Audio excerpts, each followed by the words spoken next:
One more time together. We will balance more time. Oh, that was some lovely music that I should probably shill for more, and you should go check out if you haven't seen it already. Go listen to the whole thing, it'll be up there. It's really good, and it's only 4 or 5 minutes long, and it's a really good video and a really good cover. So you should go do that. But hello, I'm Zach. This is the fucking Shaken Fist, and I guess we're making fun of inspiring sophistry some more. So that's cool. Yay! How exciting for everyone. It's great days. Great fucking days. So, like, subscribe, leave us a comment, tell me if I've done anything wrong, tell me if you like it, tell me if you don't like it, do all the things. I don't really have anything to show for, so, let's just fucking get into it, okay? Huzzah! Oh, actually, no, I do have something to show. You should go join my Patreon in some fashion, because I'm going to start being more active over there. And coming the new year, I want to start doing watch-alongs on Discord. So you get entrance into my Discord. To be honest, half of you, if you just ask me, I'll just fucking let you get in anyway. But like, do that. So we can watch movies together, like fucking God's Not Dead or Marjo and stuff like that. That'd be cool. I want to start doing that in January, and I'm probably going to do something on my birthday in December, or around my birthday in December, and watch some shitty Christian stuff. Probably watch some fucking Bible bees or something. I don't know. I haven't figured it out yet. But we'll do it on that. That'll be cool. So go do that, please. It'll help support the channel, and it'll help me get a new camera, and it'll help me get new stuff, because I need new stuff to make things better, and stuff. Whatever. So that's cool. So fucking let's just get on with it. Other correlations can be found as well to support this account. John Wrttten and Tremper Longman note Genesis 6:14 contains the instructions on building the ark. But the verse has several interpretive problems. The word used to describe the type of wood only occurs here and nowhere else in the entire Hebrew Bible. It's wood. Wood. But hey, this is the man that says that, Eden definitely meant the other way around, because, when it says headwaters, it could also mean ends of poles, so if you just flip the ends of poles. But as we have noted in our previous video, the Hebrew can be quite ambiguous. The same word is used to refer to the end of something, specifically the end of a long pole. So as Kenneth Kitchen notes, the Hebrew in Genesis 2 can be understood to be referring to a place where 4 rivers met to form one, instead of one river splitting to form 4. As Kitchen says, this is a snapshot type view, taken looking out from where the single stream entered the garden and looking back just upstream to the point where the 4 head rivers came together to form the single stream that entered the garden. So the area beneath the Persian Gulf does correlate nicely with the Genesis account of the land of Eden. So I always love it when people who don't understand the language in the slightest try and interpret it their own way. It's always really, really fun. That's why I default to people like Dr. Kit Davis or Dr. fucking I nearly said Joshua Hammurabi. It's Digital Hammurabi. This is Joshua Bowen and stuff like that, because or like Bart Ehrman, because they know the languages and can read some of the original texts. I wish somebody would teach me some of these languages so I didn't have to rely on them. But I don't have money to learn things because, I'm not a Christian grifter and I can't say, hey, tithe me to support God. The following phrase, make rooms in the ark, is lacking a Hebrew preposition, and the word for rooms only occurs here as well. And finally, the word for bitumen or pitch is not the Hebrew word for pitch. So the verse seems to be out of place in the Hebrew Bible. What? It's almost like there's 2 conflicting fucking biblical ark stories that have been jammed together to not make sense. And then, it's almost like, actually, if we just make the word say whatever we want it to say, well then we could make it to say whatever, right? So, as long as we can, interpret these words that only appear in this one verse in the ways that we want them to, well then, look, it isn't how it's been translated in all these other editions, it's how I want to translate them, because he knows better, right? However, Longman and Wrttten point out all three of these words seem to be Akkadian loanwords. Specifically, this would mean the second term is probably not referring to rooms, but to reeds. This also seems to fit more with the context, as the verse is addressing the building materials that are needed, not the interior design of the ark. So given the meaning of these words in Akkadian, the verse would actually be saying, "Make yourself a vessel of stalks from a reed hut. With reeds you will make the vessel, and tar it inside and out with bitumen." Which wouldn't be a giant wooden ark that would support, all the different animals of the world. Considering that is very much like, I don't know, is it the Zarathustra myth? So actually, what he's saying is more reminiscent of Atrahasis. Enki tells Atrahasis when the flood's coming to disassemble his reed hut and then to make it into an ark and seal it with bitumen. Like, it's actually much more like the Atrahasis. So, hey, can we get on to the bit where it's not stealing from all these Mesopotamian flood myths? That'd be cool. This makes more sense with the context in Akkadian cognates. But this also shows more affinity to the location of where the flood actually took place, which was in the region of Sumer, where Akkadian was a dominant language. Yeah, and Akkadian and Hebrew aren't basically kind of the same language.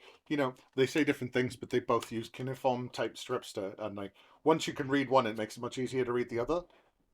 And it's not like Akkadian was also like lingua franca for all diplomatic type stuff. Tell Elamana letters and the such. Hope it doesn't matter. So it is plausible the biblical authors were citing an ancient oral tradition handed down to them.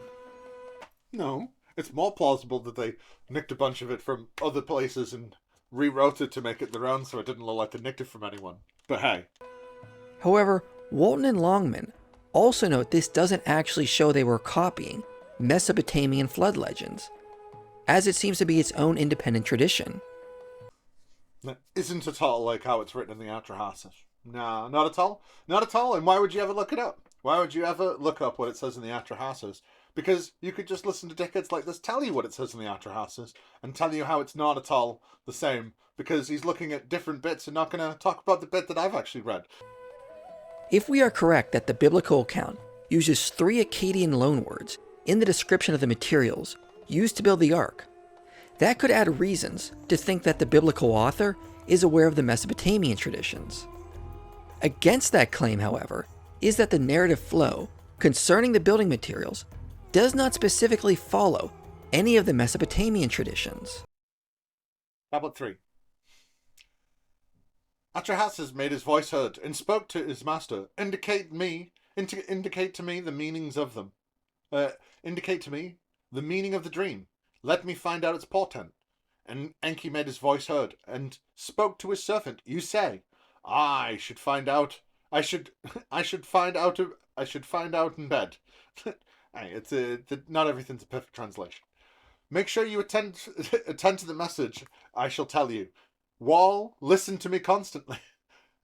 Reed hut, make sure you attend my words. Dismantle the house, build a boat. Broken. Reject possessions and save living things. The boat that you build, empty line. Because usually stuff like that, it's broken, chipped away.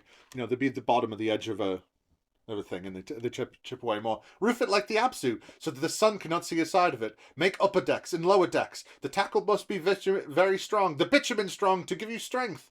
To give strength, I shall make it raw. I shall make rain fall on you here.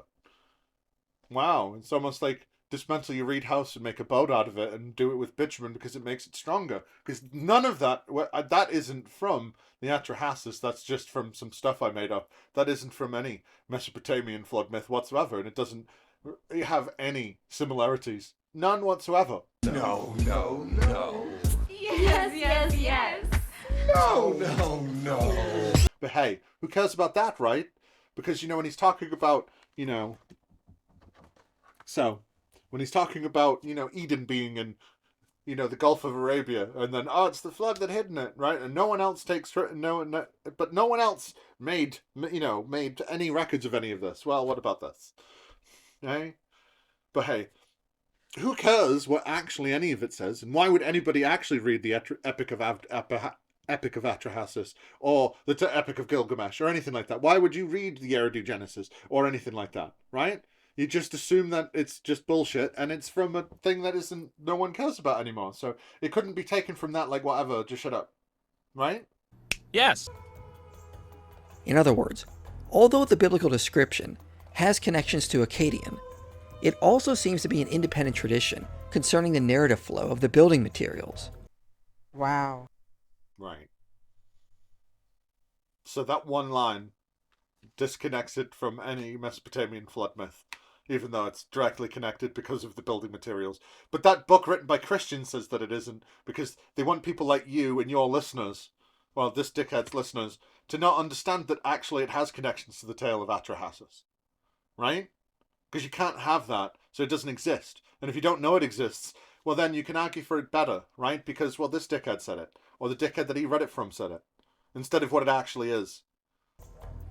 Thus showing the flood account could be an oral tradition handed down to the Hebrews that goes back to an ancient time in the region of Sumer, instead of it just being a copy of other Mesopotamian flood legends. What? Just let me listen to that again. Thus showing the flood account could be an oral tradition handed down to the Hebrews that goes back to an ancient time in the region of Sumer, instead of it just being a copy of other Mesopotamian flood legends. And just one more time. So it's over here. Thus showing the flood account could be an oral tradition handed down to the Hebrews that goes back to an ancient time in the region of Sumer, instead of it just being a copy of other Mesopotamian flood legends. What you just said is one of the most insanely idiotic things I have ever heard. At no point in your rambling, incoherent response were you even close to anything that could be considered a rational thought. Everyone in this room is now dumber for having listened to it. God have mercy on your soul. It's almost to me like he's saying that instead of it being taken from the Sumerian flood myth, or the Atrahasid flood myth, or the Tales of Gilgamesh, or the Zoroastrian flood myth, or anything like that, what it actually is taken from a collective set of oral traditions handed down from the Sumer region, and they wrote it down. Like, what? How could you even pretend that those two things aren't basically the same fucking thing? Like, how the fuck can you even pretend? How can you even say that straight? Of course, you don't see his face in this video. That's why, because you can't see the many takes of him chuckling his tits off at you as he says this, going, "Ha, people buy this." I'm going to say that it's the same thing, but because it's two different things, it's said differently. They're not the same thing, right? They didn't nick the story. They didn't nick a written story. They just nicked an oral tradition handed down from Sumer. Silly me. Of course it's not stolen from Sumerian myths. Just oral traditions. And they're different, right? Some argue that if the flood was just regional, it would not fit the description of the ark coming to rest on Mount Ararat, as that would be too far north and too high for the regional flood to reach.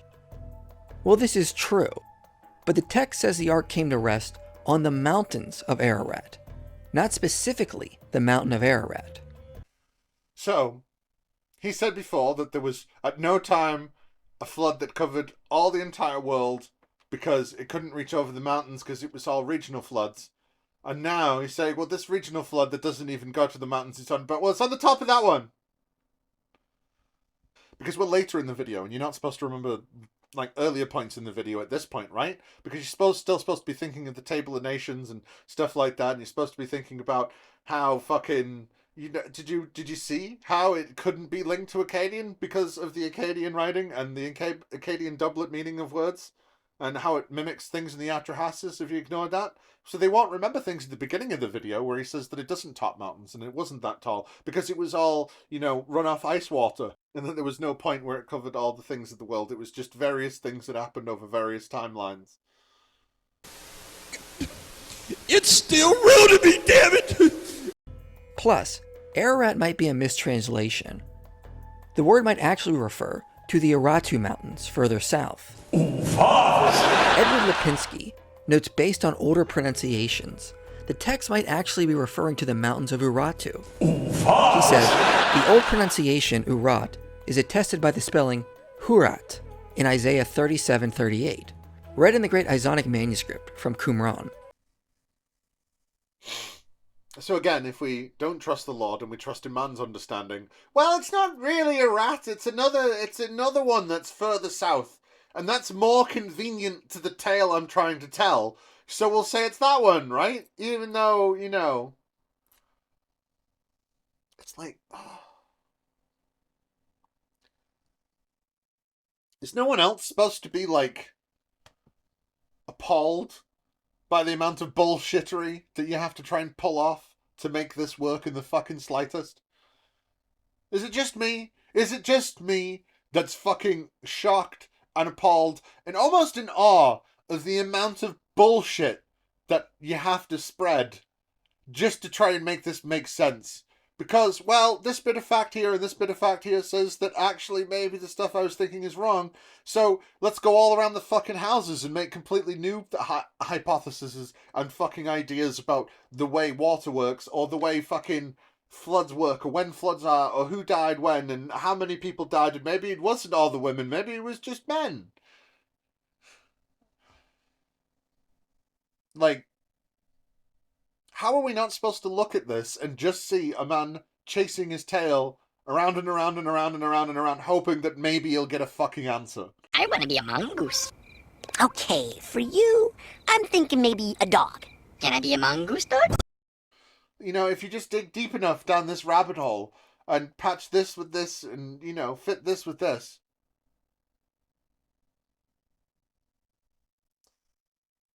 It's all the real answer because, he thought of it and he's trusting in his own understanding of what other people have said because they used their own understanding instead of using the Lord's understanding. You see?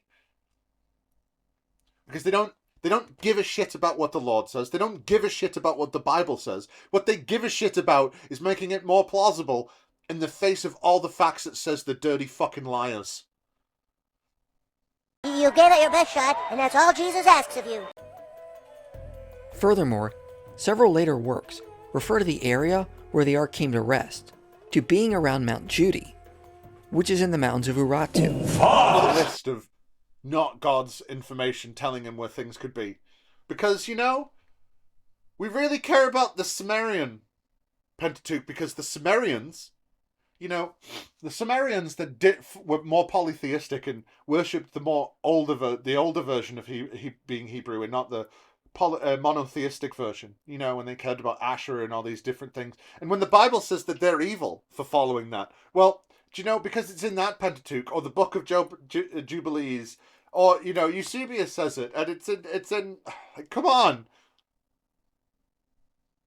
If you're just going to look around for a possible mistranslation from a fucking language that you don't even speak and couldn't understand if somebody fucking helped you, well, if they said it, it must be true.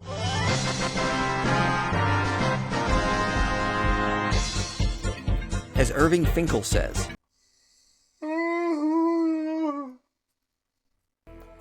Biblical Ararat corresponds to the ancient name Urartu, which was the ancient political and geographical entity due north of the Mesopotamian heartland, included in the map of the world. Yawn! Sorry. I thought that maybe actually saying it would make him realize that none of this fucking matters with what he's saying. I love how he's using a Babylonian map to go, this is showing what Noah meant, because Irving Finkel says so, and not the Lord. So it is plausible the ark came to rest in Urartu, And this is also an odd choice to place the Ark. It's all plausibles and maybes, and, well, you know, it could be mistranslated this way and misunderstood this way. It's a lot of if, ands, buts, and maybes, isn't it? It's weird how, like, when science is talking about this shit, and, like, you know, people doing geology, they don't go, well, maybe this happened, and maybe this happened, and maybe this happened. They say, well, actually, this concentration of this says that this happened around this time, and we can see from the layer structure, we can see from the layers that actually the sediments changed at this time. We can see that it changed at this time, meaning this happened, and this happened, and this happened. Because we are talking about facts and things that are true, right? And because we've discerned them in such a way, and it's such an amount that we could just look at the fucking rock and tell you what happened. We don't even need to do loads of tests. We go, oh, look at that color. That's more of this, and that's more of this, and this is this stone, and this stone's made by this. Like, we don't need to, like, oh, well, actually, the mistranslation says, maybe the all-knowing, all-powerful fucking God should make all of this so fucking knowable that we don't have to read 15 books by 15 or 17 different fucking people talking about this mistranslation and how actually the Sumerian doesn't say this and Akkadian says this and all this different shit. Maybe God would just make all of this readily fucking apparent forever and ever. Stop! Blasphemer! But nah, the further away it gets, the more obscure it needs to be, because, well, some dickhead has read a translation differently, because nobody speaks the language inherently, and we all know it from fucking, oh my god. We all know it from just working it out like it's a fucking puzzle. If they were inventing a myth, it would make more sense to pick a mountain significant to Israel, like Sinai or Mount Zion, for theological messaging. Instead, they pick an out-of-place mountain region that has nothing to do with Israel and has no theological significance. So it must be true. It must be true, right? See, they didn't pick a place in Israel or significant, so it must be true.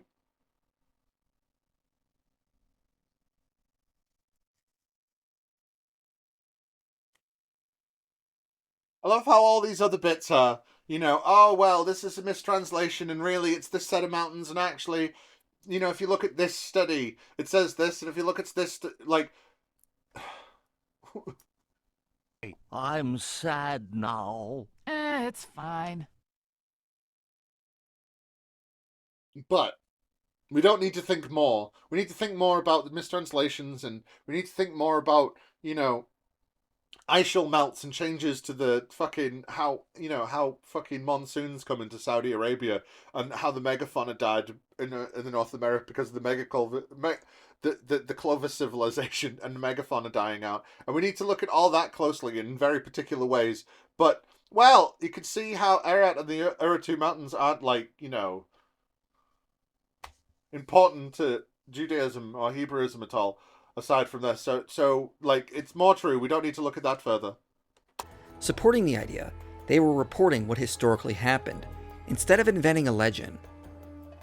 I know a few minutes ago I said that literally they were taking this from, you know, verbal accounts handed down from Sumer.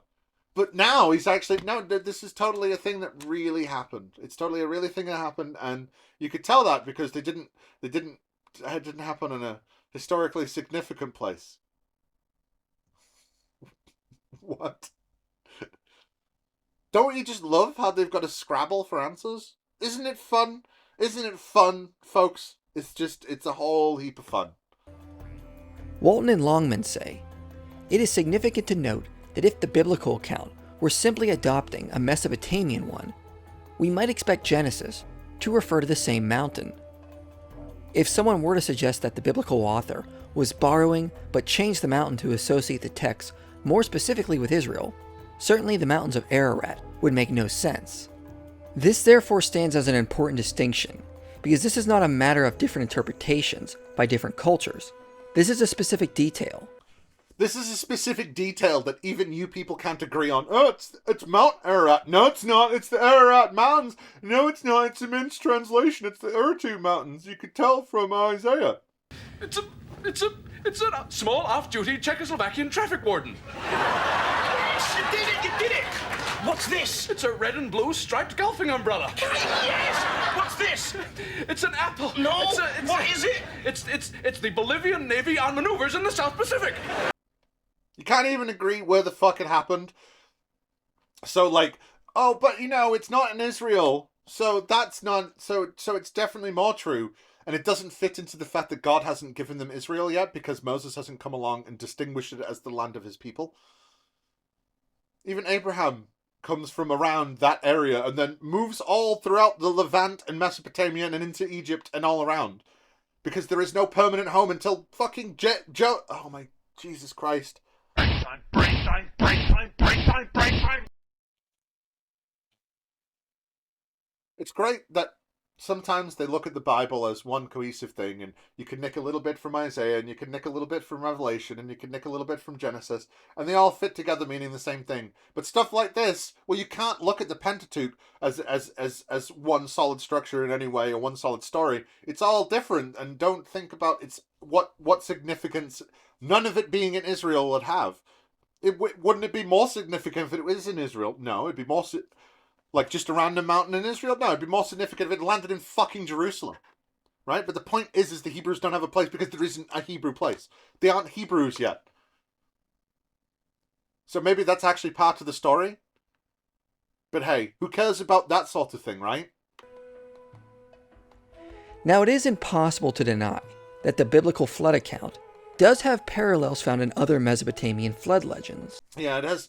You know, parallels to other Mesopotamian flood legends, and no parallels to Egyptian flood legends, and no parallels to Chinese flood legends, and like other flood legends that came from around from anywhere in the world from around that time, right? It's weird how, you know, they just share stuff by those ones, but it's not specific enough to be, well, it's not plagiarizing it word for word. He doesn't just change the name from, like, Atrahasis or, you know, fucking Utnapishtim to Moses, right?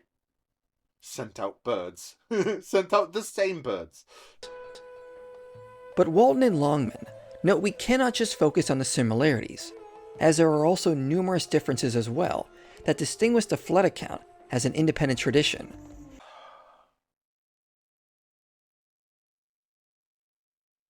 But you know, it's handed down as a vote. It can't, like I said before, it can't be nicked from these in any way. It's just, you know, it's just oral stories handed down. It's just oral stories handed down from person to person from Sumer, and so if we play a game of telephone from person to person, from Sumer to fucking 7th century Israel or 14th century Israel, even though it didn't exist, you know, because Merneptah said it didn't until around then. But you know what I mean. So hey. They don't change a little bit. And it's not trying to, you know, nick things for itself. Because it doesn't say, oh, look at this table of nations. Look at all of our enemies and how they're really us. The whole Old Testament is just resplendent with you guys nicking stuff from other things. And then pretending it's your own. That's why, well, it came before. It still proves us right. It's still talking about our flood, even though they all came out like 1,000 years beforehand. But, you know, if you just look at the differences, you know, they're definitely similar, but they're not similar enough. So if we just ignore that and focus on why they're different. Instead of it just being a copy of the Mesopotamian legends.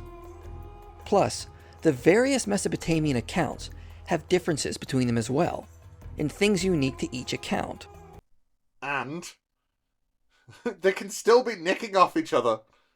That's why they're similar. Or do they feel a little attacked because you see there's 4 of them and there's 4 gospels that are all kind of the similar, you know, you got 3 synoptic gospels that are kind of similar and one that's very different.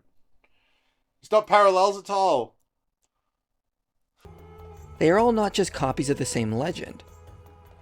So given the external evidence we went over, it is possible all the flood accounts are echoing back to a real historical event that happened, instead of just copying an original myth. So if you use what he said as, you know, formation of evidence from studies, then all of these myths could be talking about a flood, and all are talking about the same flood, but it's definitely his version that came afterwards, though. Right? definitely his version that came afterwards.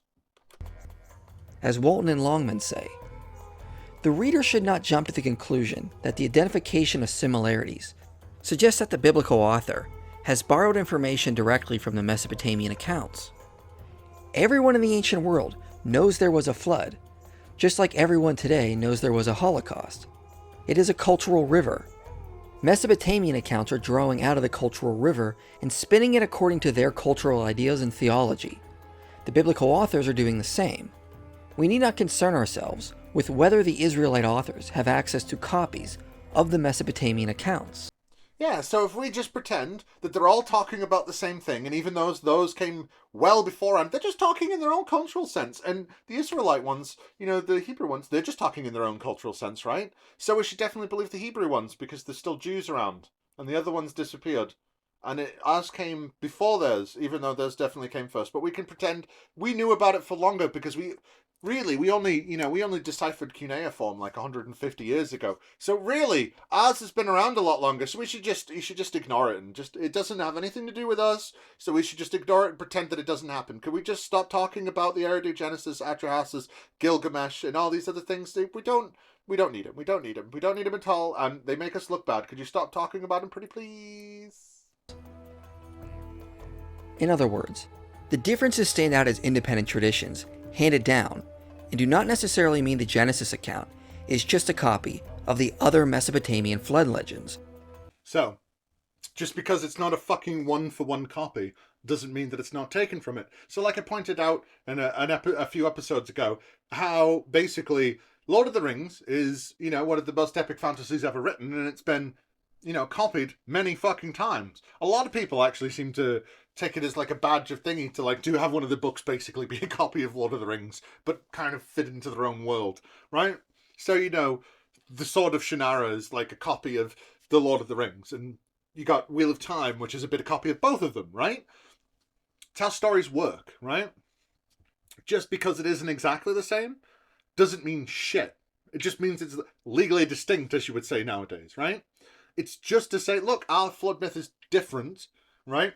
And it has nothing to do with the fact that Israel was taken over by, the Assyrians and made a vassal state and was subjected to various people around the to various Mesopotamian kingdoms, and they're actually gonna, maybe, I don't know, take some of their shit and put it in theirs. Like, even this cunt before said, oh, well, it was taken from, it was in the spoken record, it was passed down, from Sumeria. Or whatever, you know what I mean? Like, well, if it's not exactly the same, it can't be, as we've shown before, even the bit that he said, well, actually, if you put it into Akkadian and you use the doublet thing of the Akkadian, where it's the other word and not the first, you take the secondary word, not the first word, well, then it's like the Atrahasis, except he hasn't read the Atrahasis, so he isn't taking into account what the Atrahasis actually fucking says and how it lines up with what he's talking about, right? It's like, I was like, oh, it's just, it's not, they have the same birds, they have the same this, but the days are different, and the shape of the boat's different, so it's not the same. And it isn't just one story being made off another story and being handed down over and over and over again, like he said before. But it's different now, right? Because those were old religions that said to those various civilizations about the realities of the world, and this one is for him, you see. So it doesn't matter that they came first, and it doesn't matter how many times they sync up in different ways, and it doesn't matter how many other Mesopotamian stories turn up and other things turn up, like how man is made from clay and all this different shit that turns up in different stories. Like, it's fucking ridiculous. We have to just assume that they just, I know all this other stuff came first, but they just, it was their God that told them, because it's divinely inspired, you see. It's divinely inspired. Moses, Josiah, Ezra wrote it. And that means it's better. Well, that was all an amazingly large amount of fun, wasn't it? And I'm just gonna stop it there, because you need to cut it somewhere, and this is a good place to cut it. And it's just, next week it's fucking done, and then we'll be moving on. I think I'm going to finally go back and finish that Brian Holdsworth video. Maybe. I haven't decided fully yet, because that was fucked up. But it'll be easy to do now, so whatever. So that's cool, I guess. Yeah, so, goodbye, everybody. This is my mind, one more time. Here's my Lord. Is this love?